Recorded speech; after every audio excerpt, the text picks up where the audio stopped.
What's good, everybody? Get the likes up. Get the likes up. DJ's Raw Uncut Truth, New Media Nation United. I see you, Joe Amazing. I see you, Taufik. I see everyone supporting the channel. King C, what's good with it, my brother? Turn up.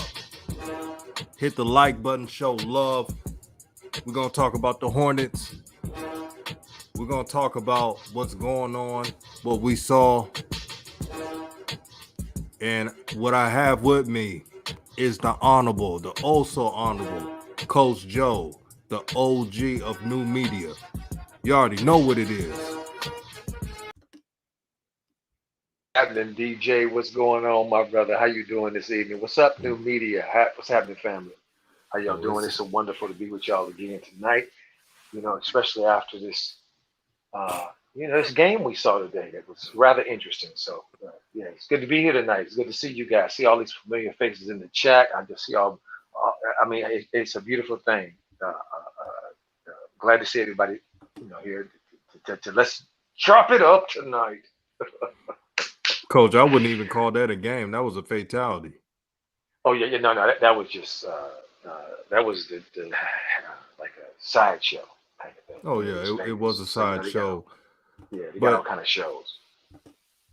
I want to state this for those who have watched my show, watched the stream this morning, when I stated that if Jello plays in the G League, that's not bad at all because if he stays away from Chino Hills, not to say it's a bad place, it's a great place. If he doesn't go back to Chino Hills, that's a good sign for the brother. Meaning, I just wanted Jello to play some type of basketball. But you look through the comments and everything else, DJ, he's going to be in an active roster. He's going to do this. We got to, what did I have been saying? You got to see how it plays out. This game today showed me a lot. We already know the particulars. There's a lot of players that are trying to get theirs. It's pretty obvious. Also, what did I tell you? Jello was not going to start in this game. I want him to start as a fan, but I knew the playbook that this team was doing. And Coach Joe, you could attest to this. Guess what happened? Jello was given more minutes when he was struggling for three. So when Jello was on fire, they want to give him the minutes. Now, since he shot 3 for 13, they want to give him all the minutes in the world. So, Coach, what do you think of the game you just saw today? Well, it was like you said earlier, DJ. It wasn't a game; it was an exhibition, and a rather poor one. Everybody, just piss poor, just crappy, just not worth watching. And it just reminded me too of back in the day when I was on my circuit and I was in the gyms and doing spending my time and having that experience. The days like that where you have to sit and watch stuff like that.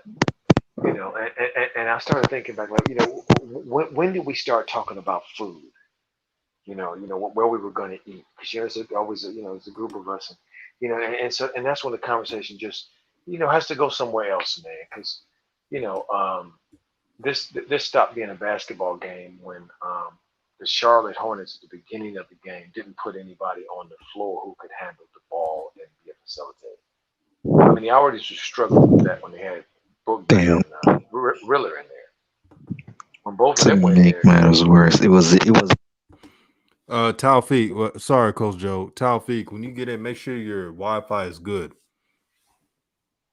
Sorry about that, Coach. that's okay, no worries.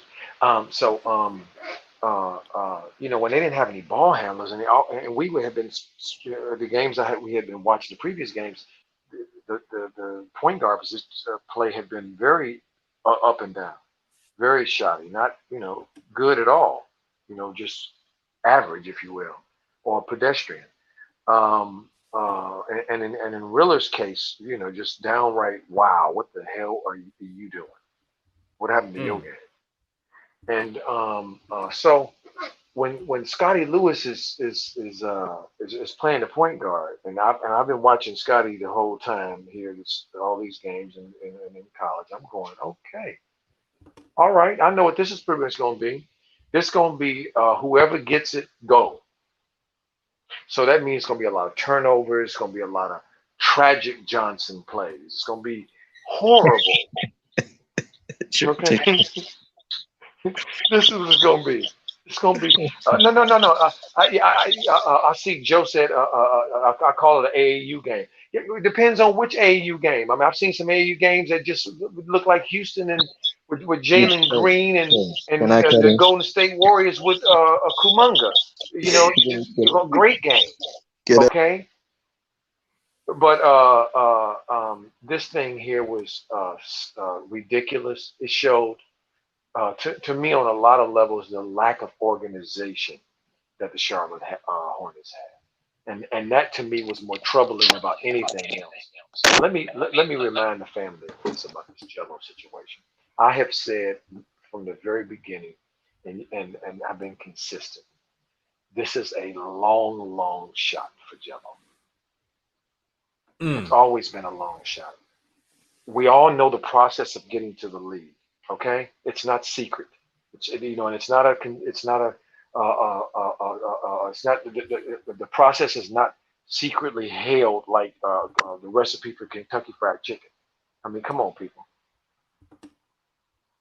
Okay, you either come through high school or when that was available, if you're young, or you come through a year of college, or you come from overseas, some league somewhere overseas, or you're a free agent.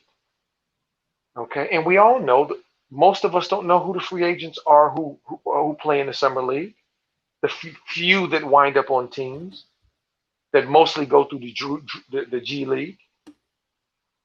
Okay, the only reason Jello is different, and I've said this from the beginning, my preference for Jello now that he's there is the G League path up so he can start being an NBA player and growing his game.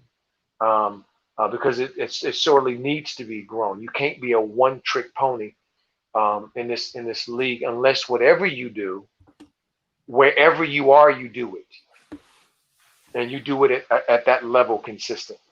That's what that means. It doesn't mean this up and down, this uneven stuff. Doesn't mean that at all, because you got to understand, Jello, the class of player that's in Jello's case, and his peers are dudes who have been playing overseas. Okay, guys who have gotten out of college or left college early and have been playing overseas or looking to go overseas. So these are other G League, many guys from the G League, and then you got pros in there as well. So this was an unmitigated train wreck today. It was horrible watching that mess. Everybody looked like what was out of place, so they all looked ridiculous, masquerading as NBA players. It was horrible, and none of us right now can remember who any of the guys on the other side were. I Facts, guarantee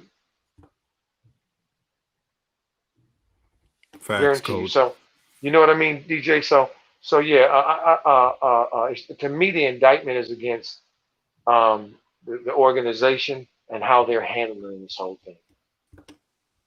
Facts. Big Finally, facts, We coach. got we Big got facts. Juju. finally, let's Juju knows go. basketball. What you Thank got to you. say about the Hornets game? Let me turn my camera off. I ain't The feeling the too the spicy over so-called here. exhibition. The exposition game. Wait, what do you want me to start off with? You want me to talk about Liangelo'S performance, or you just want me to talk about the Hornets overall in the summer league? Which one? First, Liangelo, keep it as real as possible. Well, And Hornets. looking at summer league with Liangelo, considering he was a guy that didn't play about 2 or 3 years, you know what I'm saying, had injuries. Considering he just came out there basically without playing 2 or 3 years and hit 16 points in 16 minutes, 5 of 8 from three, 5 of 10 overall, and seeing how he played, honestly, the way he moves on the court, his athleticism, his quickness, his defense, his hustle, really surprised me. Those are the things that really stood out about Liangelo's performance overall, because we all knew he could shoot. We all knew he was strong as fuck because, like, In the post, he's just bodying dudes. Like Nick, I don't know if I can say that, but you know what I'm saying? Dudes is just in the post, bro. He's just like knocking them out, bro. He's just strong. Like he can rebound and shit like that. We already knew that though. But everything else really stood out for those are the things that stood out for me. You know what I'm saying? The shooting, I knew that was gonna happen, but for the Hornets overall, like their front office, their outlook, looking at Liangelo, I mean, I don't know how it can't be, very positive looking at him because I mean he can shoot and every NBA team needs shooting. So if he's shooting the lights out like he did in summer league after not playing for like fucking 3 years in like a real competitive like NBA, that's you can't really be too mad at that, from the Hornets front office perspective. Um Also, Liangelo, I'm not gonna lie, he played like shit tonight. You know what I'm saying? Because this was actually the game the most where his teammates were actually passing it to him when he was open. Before this, they weren't really finding him, and he was still finding opportunities to score, which says a lot. Because if he was playing in the NBA with his brother, with Hayward and all them dudes, and he's getting these open looks, they gonna find him. And he's 16 points in 16 minutes. That's gonna look more like 25 points. So looking at that, the Hornets actually, I don't see how he doesn't end up on the Hornets NBA roster this year. You know what I'm saying? They had fucking Cody Martin and fucking Caleb Martin on the same team. Like, come on. You got to put my guy Liangelo up out there. You feel me? But, yeah. And then looking at his teammates, they play pretty shitty too. Kai Jones, he's very gifted athletically and he has very good quickness. But when it comes down to like basketball IQ and making the right fucking play, I don't know what the fuck is wrong with him. Book night. Hey, bro, Juju. I Yes, don't sir. mind you cussing though. You Oh, got my limit bad. those cuss words. My bad, bro. My bad, bro. But I'm just It, playing. He played like pure shit. We all thought like yeah, that you when can say watching that. him play. Come on, bro. You know damn well when you was watching that man play. You like, what is he doing, bro? Like, come on, bro. I'm not lying with that. But Well, we got yeah. Gibson on the line. What's good, Gibson? Hey, what's up, man? Yeah. Now I gotta take some people out. Thank you for being on the show, Juju. I can't have too many people on the panel. Um, we got five. We got five people. From what you saw from the Hornets, Gibson, what is your honest opinion? Now, before that game started, I did a stream. I said Jello in the G League. I have no problem with that. He'll get to develop and focus on his game. His game. I had a lot of pushback saying he should be Facts. playing active minutes and stuff. I said, dude, y'all don't really want what's best for Jello. Y'all just speaking in fandom. Not everybody, but the people that was telling me I was wrong for saying Jello should develop in the G League and work on his game. You're right for saying that. If you're a Ball family fan, the best thing you want for Jello is to get his feet in the pro league from the G League, because Talk if to he him. goes straight into the NBA playing that, he got way better defensively, but the way he defends, especially when guys get their mid-range off on him, he's not athletic enough yet to like get it in the hand. You know what I'm saying? Like there's still problems in his game, but it's mostly because he hasn't played, pro level basketball for years, you know? Facts. So if he plays against it and he has to defend against the Damian Lillard or any of these guys, they're gonna kill him, and then everyone's gonna shit on him. So the best thing he could do is go to the G League for a year and get better.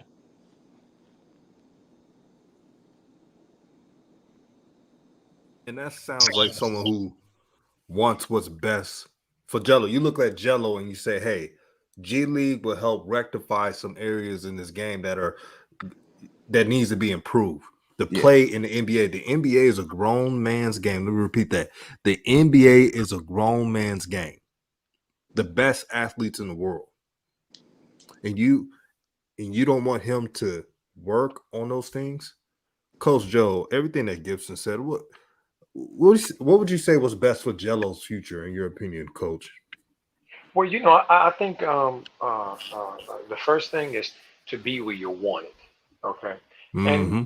Jello's wanted there. So I'm not over. I'm not uh, really bent out of shape about what happened. This is about Me what either. to me. This is about what should kind of I expected, to be honest. Not him to go three for whatever he did, but when I first saw what they put out there, I didn't have a whole lot of confidence in it. Just to put it that way. However, they seem to have a clear idea of who Jello is, and if we just put everybody in their place, and Jello would be put in his place, like every other player. And his place, he would be playing like the young brother said, the young G said earlier about the higher the competition, that there'll be open or more open looks for Jello, and he would be able to do the things that he does. Okay, because they wouldn't really allow him to do anything else. You feel me? The G League path to me would be very good because Charlotte has an active G League relationship with the main team, the Hornets, and they have a real pipeline, if you will, a real system of graduating the guys. So it's not like he would go down there and get lost or get stuck. Hmm. He could be down there specifically working on his game. And you're absolutely right, DJ. His game and how Mm-hmm. his skills fit in the NBA game. Because some of them are obvious, but some of them haven't are not so obvious, and they need to be developed. Like his ball handling. His ball handling needs to be developed. He's too high. A lot of times his dribbles are. He's a little mechanical. And that's okay because he ain't the first little mechanical guy player in the league. There've been others, and he can be one of them. But he's got to figure out, and this is the hard part. And I think for Jello, it's going to be the easy part because he already does one thing very good, and that's he can shoot, and he can shoot spot up threes, corner threes. That's the NBA game. Is that he already has something that he does really well, and he can begin to build, and that's what he needs to do. Yeah. Good points, OG. Um, Gibson, what is the good and the bad from the Hornets? What you saw as a team? It's not much that it's not that much good, brother. I'm gonna start off with the bad because I'm Mr. Negative. So it made me really upset that they didn't draft Jericho Sims or Isaiah Jackson. They have no rim protector, like consistent rim protector on that team. Kai Jones gets lost easy. He tries to do too much. JT Thor, he had a very Andre Drummond night. He got good stats, but it was like missing his own shot, getting the rebound. He did a few things well. Um, Scotty Lewis, I'm not gonna bash on him because he was playing out of his position. Like he's not a point guard at all. Nick Richards, he's a really talented basketball player, but not an NBA player. That's all I could say. So yeah, Mm. I, Lakers I'm for Lakers for the win. Watching the Hornets game, seeing that carnival mess that you saw. What are Right. your opinions on the Hornets, Jello ball in the future, etc.? Okay. I'm gonna do this in three Yeah, parts. yeah, you. Hey, Lakers for the win. Your auto is kind of in and out. It's in and out. Can you hear me? I can hear, but it's background. Yeah, that's some crickets. I'm sitting outside. Let me go in the garage or something. Right. Crickets, I love it. I ain't Well, lying. the country. I know I hear them. I love I'm them. in some St. Louis and shit, man. It's just My people from that way.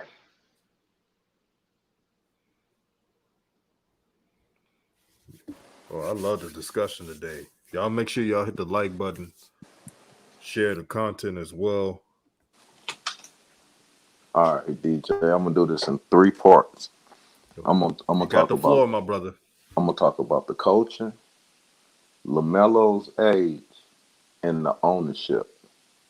Now, what I'm gonna say about not Melo, Liangelo'S age is I remember how hard I was on Lonzo, and then I remember how hard I was on LaMelo. I'm not finna do that again.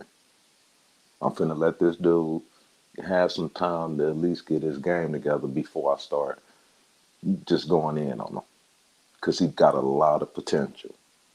But it's gonna take coaching and it's gonna take people being around him, like you said, so he ain't in that, what is it called, the Chino Hills or wherever you said he shouldn't be at right now. Yeah. So he He should need be to be training on out basketball, that not going home. mentality. Yeah, he don't need that mentality. He need to be now. When I talk about the coaching, it's no way in hell the coaches should have let that team go out there and just run them up. That let me know they ain't got no coach. It's certain coaches where all that shit ain't gonna happen if they coaching you. You're not finna go out here and just go on autopilot. But then that go back to the ownership. You know who own it. You know how it's just. It's the way he been running his team since he had this team. It's like it's like Jerry Jones almost. So it's like as far as Liangelo, I'm gonna give him a little more time, like you said. He gonna need a little bit. He got the potential, but if he don't got the right coaching, he ain't got the right people around him, it ain't gonna work. But I think looking at his brother, it's gonna end up helping him out a lot because he don't want to be the one that don't make it. You know what I'm saying? The coach. You know what I'm saying though. You cannot let your team just go out there and just do. You're supposed to be calling timeouts, putting other people in that want to do the right thing. That shit was like out of control, bro. Yeah, I agree with you sort of, but like that roster, It no ain't matter the what coach, roster. It's the no man. The who was coach going to be the point and who was the big man in that team? who. Oh my God! It's not about the. It's about the point and the big man, right? Because I don't really know the team. I'm looking at my man trying to figure out what's going on with him. Real on some real shit. Excuse me, on some real stuff. I'm trying to watch Liangelo and just focus in on You his can say game. shit. Okay, okay. It's, Yeah, it's but just it's like and because I was so wrong about Lonzo and about Lamelo. I was like, because I was judging them like how I shouldn't have been judging them like that. So now I'm looking at Liangelo like, man, back up a little bit and just give him a little bit of room. Just a little bit in his age. I think what happened to him was he was looking at all that positive shit on TV and on the net and all that, and it fucked him up a little bit. Some people can't do that. They look at all that shit and then they'll start believing the hype before they really did something. And in their head, they already did it, but you ain't did nothing yet. You ain't even make the roster yet, and that's because of his age. You know what I'm saying? So but if you get the right people around him, he get the right coaches, and he get the right amount of time to develop, he gonna be all right. see, But that coach on Lakers that for the win. team, what's up, big dog? That's why I wanted to reiterate. I'm gonna have Gibson answer that, and then Coach Joe. This is the reason why I told Coach Joe this before, because Coach Joe he will know what I'm talking about when I'm about to say this. This is the reason why I said I had no problem with Jello in the G League. That would be his best time to work on his game and his weaknesses with help and alone and away from the spotlight. Spotlight can be good, but I'm gonna tell Mm-hmm. you what's bad about the spotlight at times. The expectations get higher. Mm-hmm. Let's say Jello plays 10 minutes, but only has 3 points. And then the fan base said, hey, what about, come on, man. And let's say he shoots 1 for 5. Right, How are they going and to handle that then? right. So we got to use common sense. We all want Jello to do well, but we're talking about long-term development. Because What most what? people, I've heard people say they don't care if Jello kind of is like Giannis's brother, where he ain't playing no minutes and he's slapping the floor on the court, like Coach Joby said, Right, right. being a cheerleader. That's not fun at all. You know what Without I'm the saying, pom OG? poms. Yeah, nobody want to see all that. but We but want to what? see him playing, But playing. what about if the time that he getting in practice and stuff is really helping him? It, You said, Gibson, you better go on. No, I'm just letting you guys talk because, like, to be honest, if his last name was Ball, like his game definitely needs the G League. Also, it's mostly politics. The reason why is he doesn't get certain minutes. They didn't pick him. He wasn't a first round pick. He's not a second round pick. He's not really their priority. Like Nick Richards is more of a priority to them than him. So of course he's not going to get that much minutes. That's the reason for that. One, if I were the coach, like this is one thing I have to apologize to James Borrego for the centers. I really thought that Nick Richards or Vernon Carey were something. I apologize to that staff. They are bad players. Um, I don't know. It's a lot. Like the building of that team is messed up. Not really the coaching staff to me. That's what I just want to disagree with you on. You mean like the ownership? You talking Mm, about the top people making the decisions, Like not the people coaching. the late first and the second round picks are the mistakes they made. But Really, they've been doing that every year. They got I, it right last year. That was like the first time they ever did something right. they got one pick out of three. Like that. To be honest, it was like you could have picked Xavier Tillman, who was like legitimately guarded 1 through 5, was Right. considered one of the best centers, and then you get a slow big man in Vernon Carey who showed you no sort of guard defense. He would get killed in deep pick and rolls. That's the type of mistake I don't like. After you have Biombo, who same thing happens. Yeah, it's Good point, brothers. Good point. Coach Joe, I know you're ready to. So, No, I'm enjoying the brothers. You know, right. I'm enjoying the young G's, man.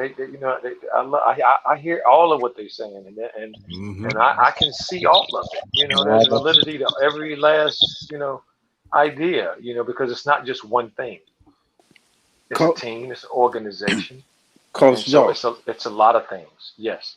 You know how sometimes when you sitting and you watching the game and Hmm. you watching the coach doing the same thing you doing. He just watching the game. He ain't coaching.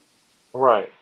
You know, it's certain things Right. where it's like, why ain't he call a timeout right there? Because he watching the game. He ain't coaching. Why ain't he stop this dude and bring him up and call him up and send somebody else in? Because Oh, he not coaching.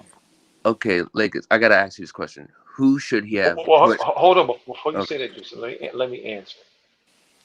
There is an answer to that, young Jay, and that's uh, this is his first time in that seat. Okay, and Borrego is from the Popovich school. Popovich was a military person, a military officer, and he also um, uh, studied and majored in psychology. Papa very much knows how to put people in their places. Okay, Borrego thinks he's one of them. He thinks he has Popovich's skills in his life and what makes Popovich pop, or did make him pop. He's something different now, but he believes that you let them go and you hands off and they they have to make their mistakes.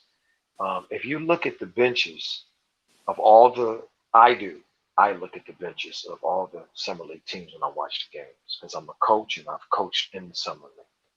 I've gone to many summer leagues in over the years, and so I know all that stuff has some bearing on who's on the floor, who plays, what the emphasis is, all of those things.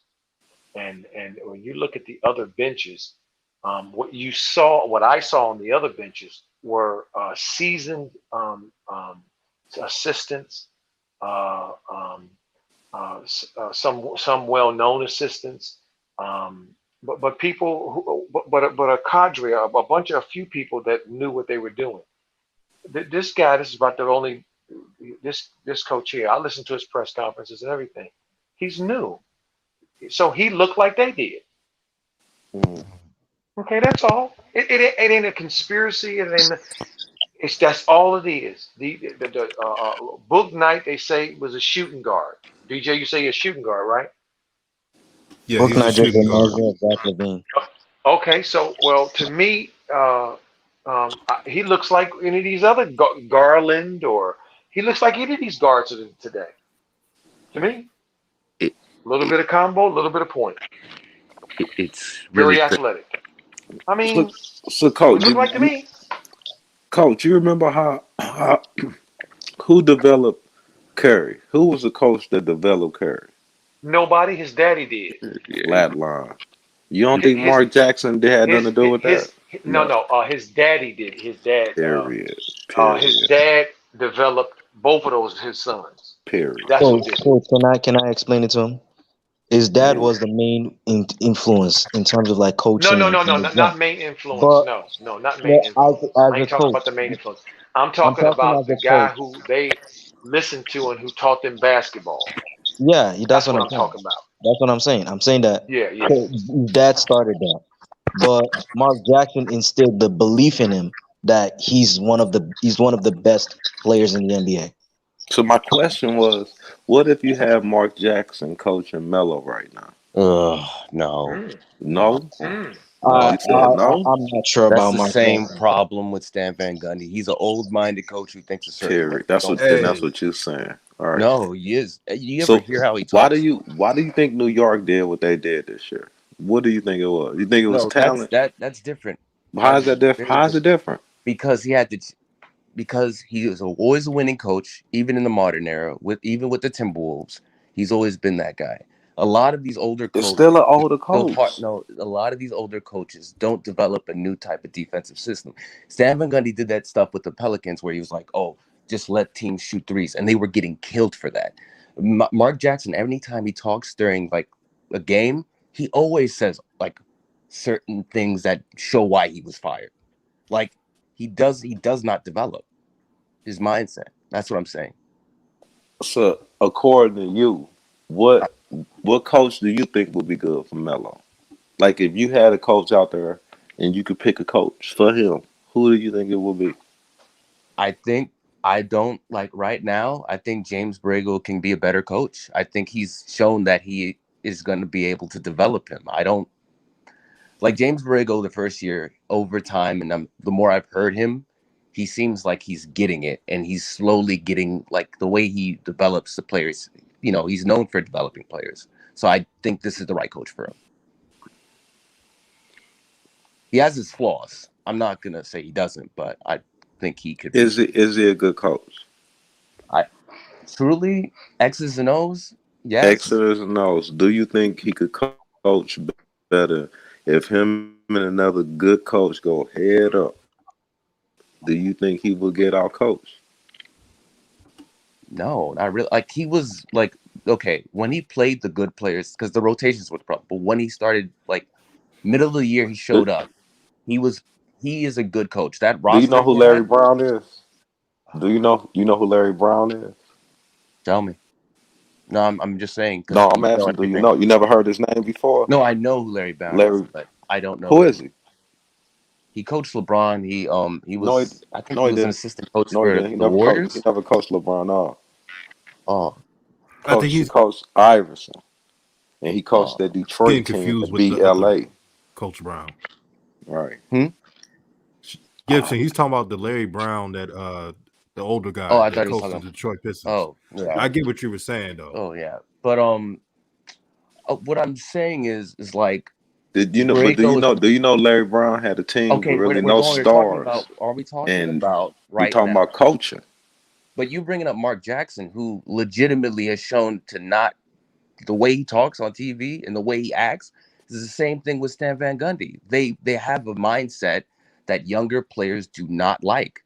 A lot of these new coaches that they bring I in, hear you. these new I hear young you. black coaches, Well, why I'm do you so think they happy they're don't like hiring him? him Why do you think they don't like him? because they are hardy and they tell them way it like it is, but in a rude way. They're not like Stan Van Gundy after his interviews would like insult his players and like bring up what their flaws are to the whole media. He was not like a really good listener either. Like he also was trying to get Eric Bledsoe multiple minutes and trying to say, "Oh, he's the veteran." he didn't understand that Eric Bledsoe was a big flaw in the game. But because he's a vet and he's that kind of old coach, he pushed that. Gibson, I get what you're saying about Mark Jackson, but I can't I can't really agree with that. Mark Jackson built a culture with the Warriors. That was his imprint. But Mark Jackson has a better coaching percentage. And if you take off LaMelo's playing, before LaMelo got to the Warriors, a coach like James Borrego had a .333 win percentage. But I mean, okay, let's be fair to Borrego. With the centers he had, that roster was garbage. Like, what he did was better than a lot of coaches would have done. Like, he was better than a lot of coaches. Like, he's not really good when it comes to rotations. But Mark Jackson took a known Warriors team at the time. Mark Jackson took an unknown Warriors team at the time, and then all of a sudden, when Klay Thompson and Steph Curry got into their groove, then people noticed.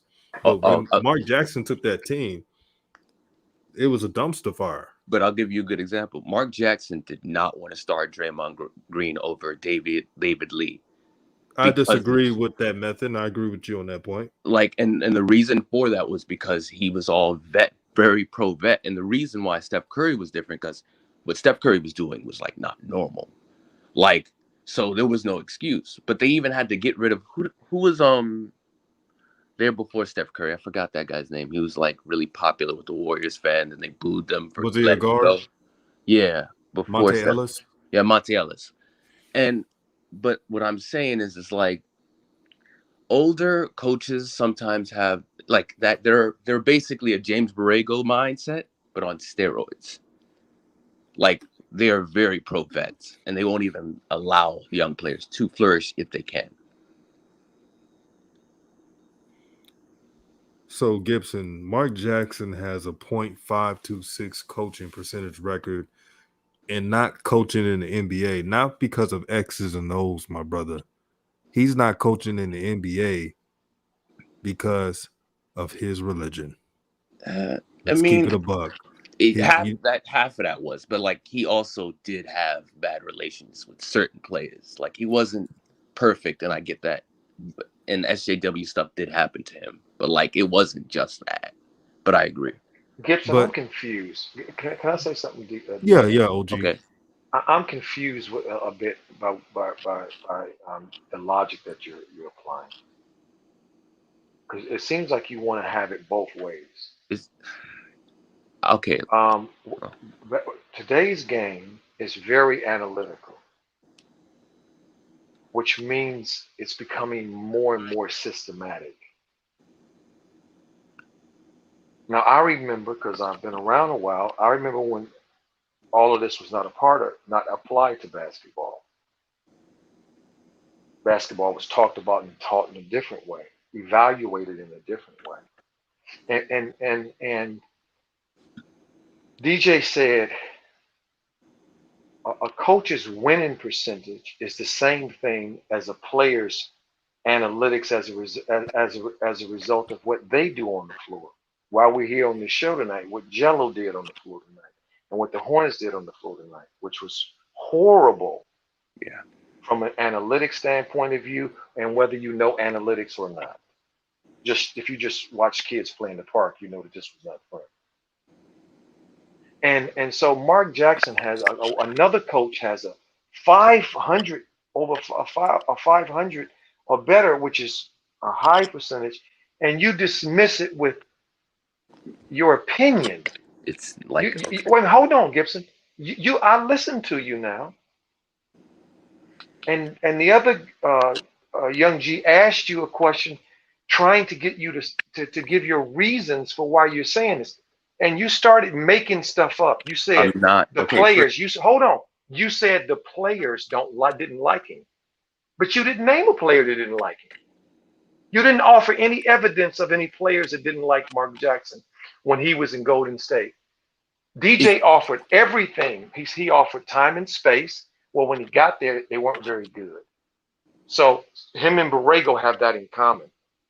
They both went to a place and it was not very good. And I know from being a Laker fan and being in California, the Warriors at that time were not very good. Nobody was beating the door down to try to be a Warrior coach. Okay? That's not what was happening. They hadn't had success since the 70s. Well, since TM's Hardaway, Mullins, and Richmond, when they did their thing, but they didn't win anything. I'm talking about winning something. So how do we judge a coach if we don't judge him by his opportunity? Well, I will. What say opportunity did he get? Not what opportunity I want him to get, or I think no. he should have got. What did he get, and what did he do with it? Here's the thing. I agree he needs to get an opportunity, but my opinion. No. You agree with who needs to get an opportunity? I'm not. Look, but you get me wrong, Gibson. I'm not saying I never said I was for Mike Jackson or not for Mark Jackson. I'm not in that camp. I don't believe I said that. I'm speaking about the discussion that's going on the stream tonight. All right. And if we're keeping it real, we need to speak about the things that we know that are real, and leave that other innuendo and these fuzzy wuzzy was a bear theories. Let me get it. Let's leave them out. Okay, let me explain. Well, because this is what's not fuzzy. Steve Kerr 500% brought a motion offense to the Warriors. He made Draymond Green better. He allowed him to be a part of the offense. That's why there was more to it. Like again, you're going into with Mark Jackson, but he is not that. My brother, okay? You were not my brother. You were not a part of that organization. I know. Like this. You literally could watch the difference if you watched it. All right. You don't have to look at winning percentages, my friend. I got nothing else to say. Hey, you. Nah, I listen. I got nothing else to say on this. I spoke with intelligence. I spoke with accuracy. I spoke with clarity. We could talk. And you are still saying something that I don't know what you're talking about. Draymond Green in that offense. Draymond Green. Oh my God. Without Draymond Green, what are the Warriors? No, I'm asking you that question. What are the Warriors without Draymond Green? That is a big part of the Warriors' evolution. You can't ignore it because you don't like it. It's the truth. Mark Jackson held that part. And yes, Mark Jackson had a high winning percentage, but they were always going to be a second or third round exit because of Mark Jackson. You needed to evolve. That's the reason why that happened. Also, he hates gays. He has that kind of weird problem. That kind of is a problem. Let's be real. In this modern world we live in, you have to take that as a factor. Gibson, one thing I give you props on, you standing on your point, and that's cool. Coach Joe, you may not know this, but he's been around the game of coaching. This is not me trying to boost Coach Joe. Coach Joe has coached a long time. So his basketball wisdom is very important. I could say this about head coaches, and if I'm wrong, tell me. They should be judged on record and performance in establishing a culture. Gibson, can you at least say yes or no, or explain? Did Mark Jackson establish culture with the Warriors? Yeah, I mean, he did. Like, I'm not gonna say. So he did a good job, right? He did. Yeah, he did. And it takes nothing against Adams or Steve Kerr, but the coach showed what he could do. It's because of politics and Mike Jackson not being a yes man. There was a lot of stuff the Warriors were trying to do behind closed doors that's not even in media. Old media barely brushes it up. But, they'll ask him to go to these functions that's different from his religion. They know he's religious and still ask him anyway, stuff like that. Facts. They don't tell the whole story. Facts. They made it seem like Mark Jackson hates everybody, which is not the truth at all. He's a man of Christ. He's a good brother. They don't talk about him donating to the people. They don't talk about him starting up stuff for single mothers. around the Bay Area. DJ, there are a lot of Christians in the NBA. Right. Okay, let's just say, okay, there are prayers out that take place with players from both teams after most games. Okay, Mm-hmm. it's a lot of Christians in the NBA. So Mark Jackson wasn't alone. This is absurd. Absolutely. This is how we get judged. The goalpost always gets moved, and it never gets moved in a real, tangible way, a way that we all can see. Okay, well, how do we judge? Well, did they win the game? Did they lose the game? Now we can discuss how it won, how they won, or how they lost, but we can't say that there was not a winner or a loser if there was a contest. Did he play well? She play well? Well, let's look at the things that we measure how they played that we all can agree on. And then we can talk about the nuanced things, the things that we see that are beyond, like me and DJ, we talk about the game within the game. Talk about the things that are not, that people don't see readily And that are not so obvious. but Okay. here's the thing. But when we move the goalpost for one set of people, and we keep it in place for the other and allow them to change and grow and make mistakes and come back up and still always be given the benefit of the doubt, irrespective of their performance. It's like, wait a minute, isn't this a meritocracy? Is this about merit? Is this about not everybody gets to be here? You have to be exceptional to be here in your field. Isn't that what the NBA is, DJ, to you? And professional in the NFL, the NFL, Major League Baseball, Right. hockey. These are the golf association. These are unique leagues in the world in America here. And for you to be a part of any of them as a participant or a coach or anything, you have to show that you are not average and regular. And here's the And thing. so Mark Jackson has shown his whole life that he is not average and regular, and made it all the way up to be a coach, which is a rare thing for our people because we don't get to do that often. We get to be players, but then there's a ceiling, it seems like, oftentimes. And it's because the goalpost gets moves all the time. That's I mean, what Bill Russell became the first black coach to win an NBA championship as a player and a coach for the Boston Celtics, and it's never even talked about. Casey Jones won championships. I mean, with both as a player and a coach, and with two different organizations. First one to do that. I mean, it's just mind blowing to me, Gibson. And this is not an indictment on you. No. It's the idea because the corporate media has set the narrative. Here's the problem, and this is where I see the corporate media has set the narrative, and I refuse to play that game anymore. No, because this needs to be understood. I agreed with them firing him, but like I was like, they don't do that for the white counterparts at all.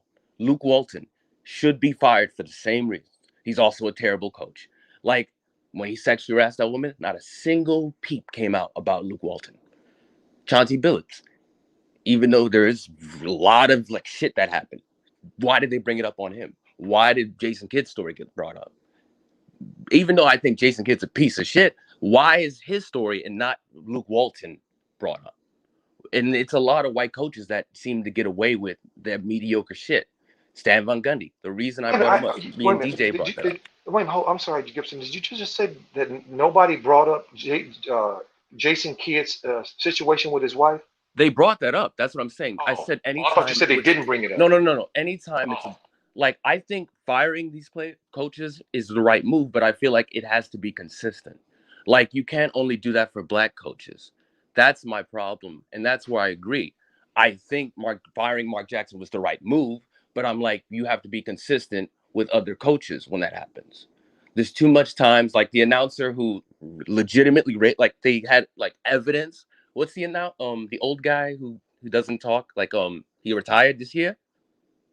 Mark Halbert, what's his Yeah, name? Mark Albert.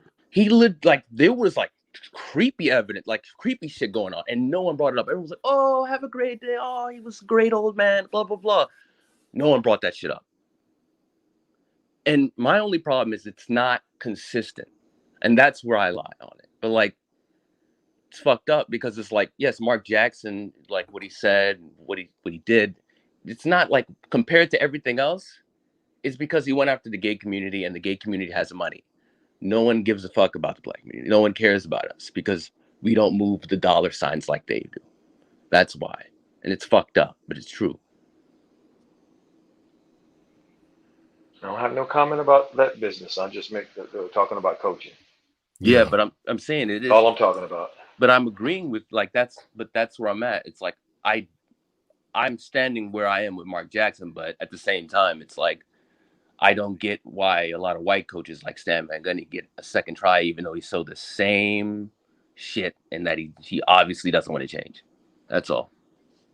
And before I go on, DJ, to turn it back to the topic of what we were talking about, right. I found it very interesting and somebody who we could look at to compare like what Jello's trying to do and what he's trying to do as well is the kid Luke Garza. I mean, wasn't he a National Player of the Year? Mm-hmm. And he put in work in college, didn't he? Yeah, he did. He didn't get drafted, did he? He got drafted in the second round. He did. I don't think he got drafted. Look, I think he was at the press conference of all the draft picks. So he was a second round pick. Yep. Yeah, so the national play. So the national player wanted, huh? Number 52 in the second round. Well, oh my stars! Damn near out the back door. They almost didn't get picked. Mm-hmm. I mean, and this kid put in work in college, didn't he? Yeah, he did. St. Mace, you could look it up. He got drafted number 52 in the second round by the Detroit Pistons. He's on a 2-way contract.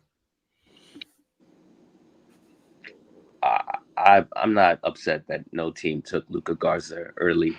And you know what they say? And it's only one thing they say Luka Garza's not good at.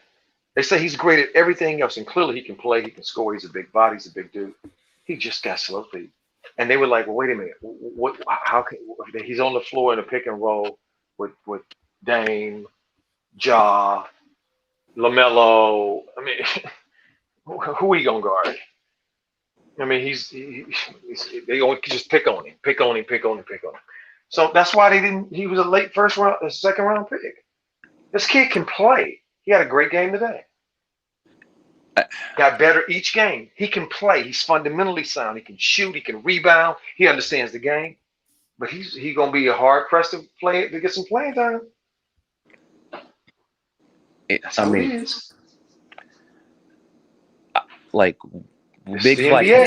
bigs like him though, it's really hard for them to get playing time because of their slow lateral movement, and defense is really important for like bigs in the NBA. So unless he's Joker is not fast of foot, but Joker, but like that's the difference. But like, come on now, you have to be. He ain't beat nobody in no race. There is a certain tier of NBA player.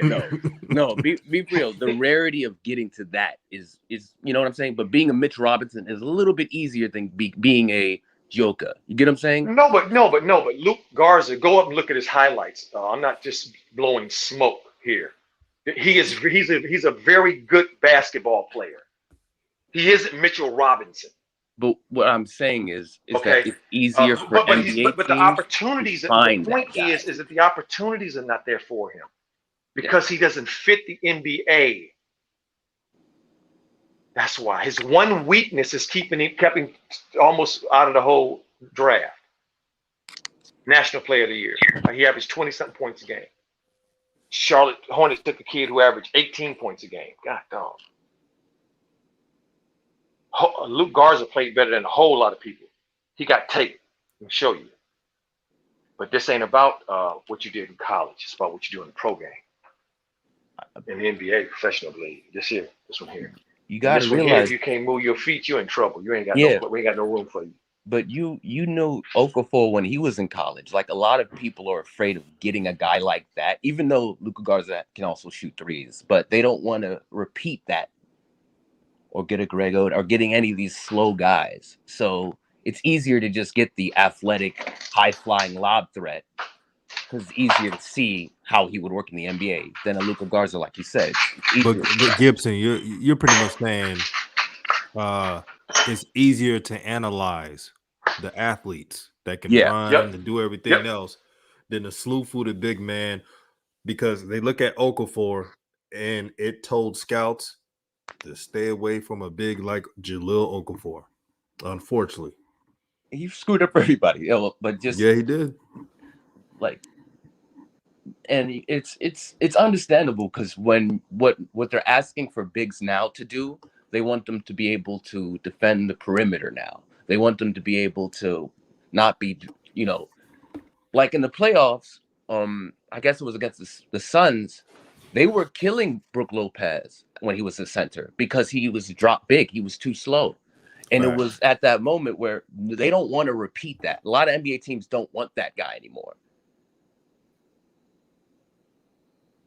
That's a good point. I have a question. Who were the standouts in summer league, and who has the brightest future? For me, it's Jalen Green.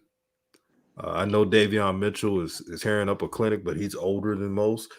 That doesn't mean he won't be a star or all-star, but Jalen Green has shown every tool in the toolbox.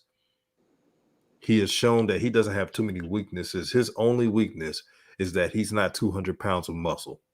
Yeah, he's really good. Josh Christopher was good. He's not on Jalen Green's level, but he's a really good player. Cam Thomas from Brooklyn, shout out to St. Meese for pointing that out. He's averaging almost 30 plus points a game. Brooklyn has him. Isaiah Jackson and Duarte for the Pacers, man. They got two good players, man. Great drafting. The talent level is man, I'm excited, man. I'm excited. Coach, who has impressed you so far in the summer league? DJ, it's a lot of good kids this year. I got to admit, what I saw. It's a big class. A lot of variety in it too. I love the little guys. I always love the little guys. So Davion Mitchell has obviously impressed me. He looks like the second coming of Kyle Lowry to me. Kyle Lowry's going out and he's coming in, and I kind of think The way he got booked night. I said the way he got booked night. He said the way he got booked night. The way he got booked night. Yeah. Well, he did the whole league. I mean, he played well pretty much every the whole tournament. He played well. Clearly, I mean, who's not impressed with Jalen Green? I mean, as you said, DJ, you spoke in chapter and verse. I mean, this kid is just box office on top of him. He's just obviously got a lot of potential. I love the kid in Golden State, Kuminga. Oh my God, I don't even know how big he is, but he looks like he's gonna be another Giannis man in some way. I'm like, I mean, he's just like he did anyway. He impressed me. The kid at Toronto, is it Scotty Barnes? Yeah, Scotty Barnes. Yeah, that kid, man, I can't believe how big he is. I mean, he got LeBron James from the waist up coming into at this time. I'm like, wow, this kid is a physical specimen. I couldn't believe how athletic he is, and good he gonna be. It's quite a few. The kid at Jimmy Johnson, I think his name is, the kid with the glasses. Looks like the Clark Kent glasses for Phoenix. He's looked like he gonna find some spot there because Saric, they probably not gonna pick him up because of his injuries and stuff. So and Aiton's gonna need so they need somebody like him, and he looks like he's NBA ready body wise, and he knows what he's doing. Got great feet. Jalen Smith. Jalen Yeah, Smith. Yep. yeah, Yeah, Jalen Smith. I like his game. Jalen yeah. Smith. A lot of people were shitting on him this year like crazy, man. It was Yeah, and ridiculous. I like him because again, I'm projecting where he's going. I mean, Yeah, he ain't gonna move nobody out the starting lineup. I mean, yeah. we talking about rookies here. I mean, how many rookies actually impact winning? Very, very few. Not like maybe 2 or 3 usually. Not even that many. Yeah. So we just talking about who we think might have an opportunity to or possibility, and I think because he's going into a unique situation where he can just be the rim runner guy, just rebound and rim run and catch lobs and give Aiden a break. Coach Hugh Jargon says Jalen Green has crazy good ability to use his body control to score in many ways. That's why it's so impressive. He has whoever's training Jalen Green, they deserve a raise. Mm-hmm.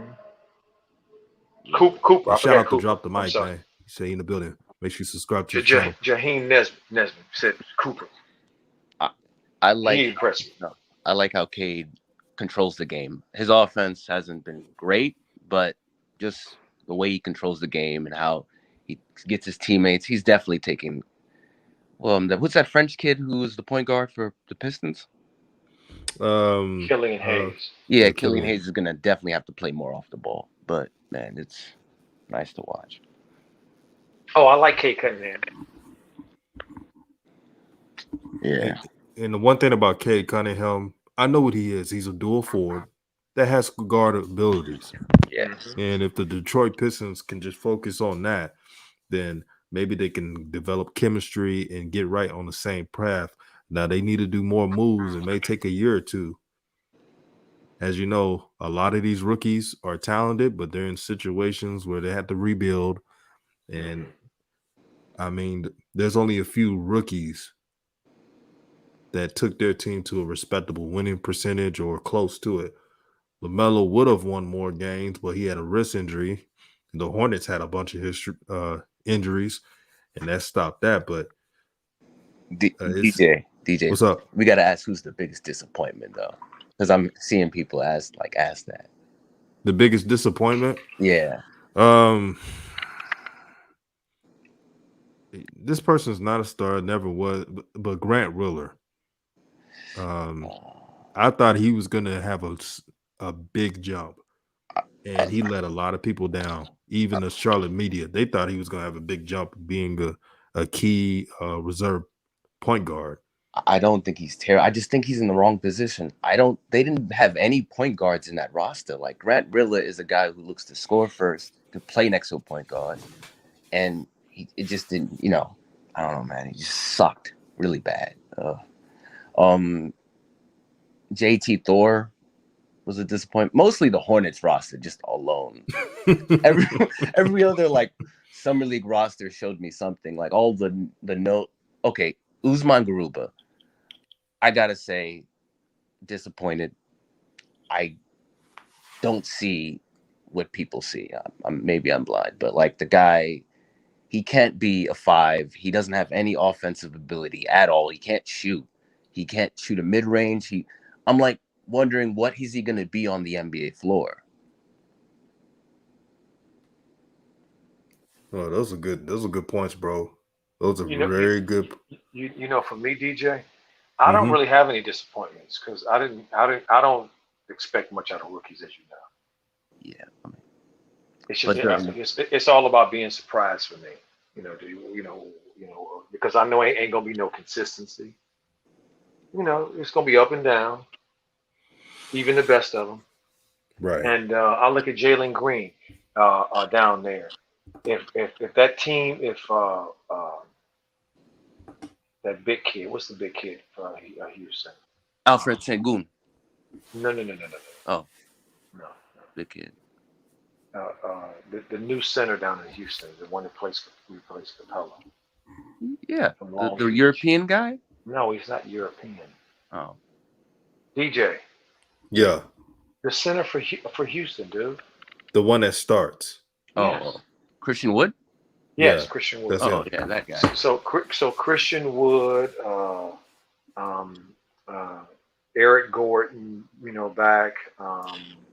If Jalen gonna have to, the shots ain't gonna all be there, so he gonna have to be, efficient, or they're gonna have to give him the green light or something. He might just take it. I don't know, but that situation there looks don't look as clear to me because because of who they have coming back. Um, so that's the only thing I'll say about him. The same thing with Kaminga. I mean, if Clay is healthy, how much is Kaminga gonna play? I don't know. Yeah. They I mean, rookie, man. Who knows? yeah, especially the Draymond Green thing. You're right, because KPJ is expected. He's a bucket getter. You have Josh Christopher, who's going to get minutes. John Wall is going to want to play harder, to get to another team if they allow him to. So it's going to be tricky. You're right on that. Especially with his situation, I like Suggs. I was shocked to see Suggs. I was shocked to see two things about that Orlando situation. Number one, that the Cole Anthony was playing. I was like, wow, okay. And two, that I thought Suggs played well. I like Suggs. Coach, I got to ask you this. Do you think Cole Anthony's in a tricky spot with Suggs and this whole team now? Very tricky. Very tricky. Because it's too many guards. Like, you have, who was the guy they traded from Philly? Who's Mark? They still got Fultz. Yeah, and they signed Fultz.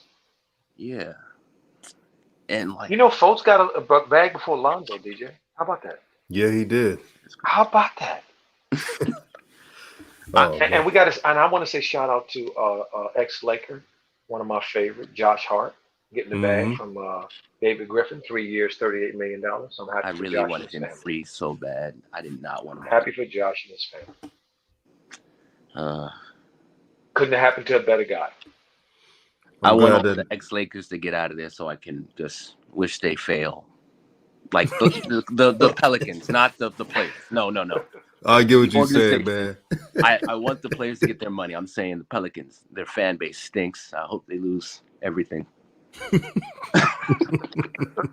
Oh man, I want to say. I'm actually grateful for to them right now. Yeah, I mean, to be honest with you guys, that Lonzo that they created a situation for Lonzo to leave and go to Chicago, where he believes anyway. We'll see, but he believes anyway, and they're saying that he's gonna be able to play point guard, and I want to see that point guard. So I'm happy for him because if they had to resign, I mean, he was restricted. They could have resigned, they could have matched, and there's nothing he could have did. Remember, DJ, you kept saying your fears that they were gonna resign him? Man, see, I want so they could have. I want all players to get paid, but the Pelicans, good luck with them. Yeah, good luck. I'm happy. I'm happy for Lonzo because he's finally on a playoff team, and him being the fourth, maybe even third best player on the team is really, really good. Like fourth best player, that's really good for his career. And they're gonna put him in the right position. He's not gonna need to score or have to be the best defender because I think Patrick Williams could be a better defender than him. So that's a great thing for him. I'm seeing the Bulls 5th seed. I said a couple of episodes, anything less than the 5th seed is a disappointment. Yep. Like if it's not 5th seed and up, if it's not 5th, 4th, 3rd, or anything else, then it's a failure for the Bulls.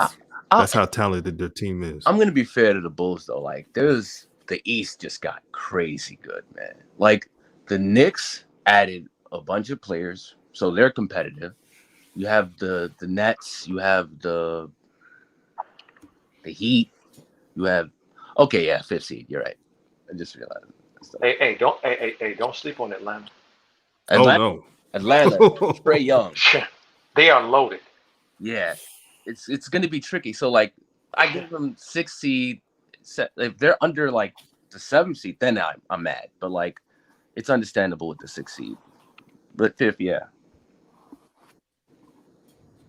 Man, this has been a great show, man. I want to say love to the chat, love to everybody who support New Media Nation United. Coach Joe, man, appreciate your wisdom, your just positive energy. Thank you, Gibson, for going on the show. Coach Yeah. schooled me a little bit though. I get a little embarrassed. No, you It's all shouldn't good. It's be learning. because it ain't personal. It's because it ain't about you, Gibson. No, I'm joking. You know what I mean? Or me even. I really You know love what I that mean? you It, told me it, what it, it is. And I yeah, and this is the thing. I didn't tell you that you didn't already know. yeah. I mean, There's nothing I said was new or revelatory. None of and I respect. That's why I respect it. it. I mean, And none of it.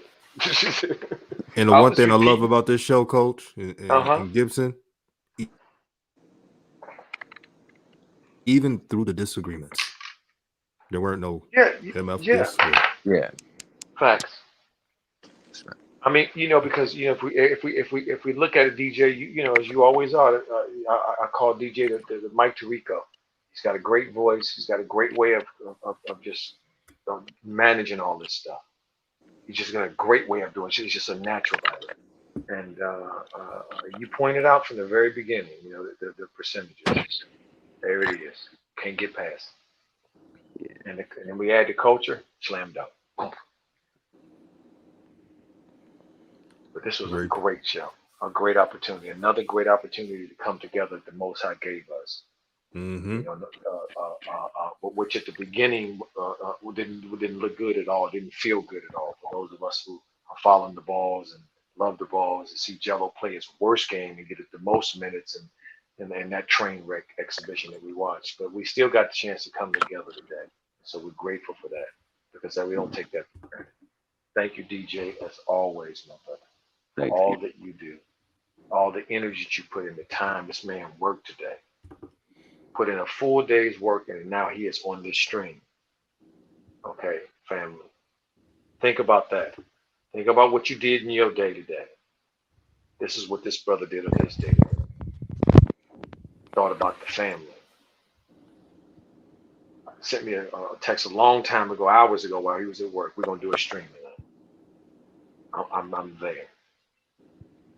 So thank you, DJ, President of New Media, hashtag New Media, Nation United. And to the family, as always, thank you. And Gibson, thank you as well. And all the other guests that came on. And to the family, thank you guys so very much. Again, Ubuntu is what I love to say. Because it is an African proverb I learned when I was over in Africa. The African people just embrace me in such a way that I would never, ever forget and never be ungrateful for. And Ubuntu is because of me, you are. Because of you, I am. We are one. Blessings.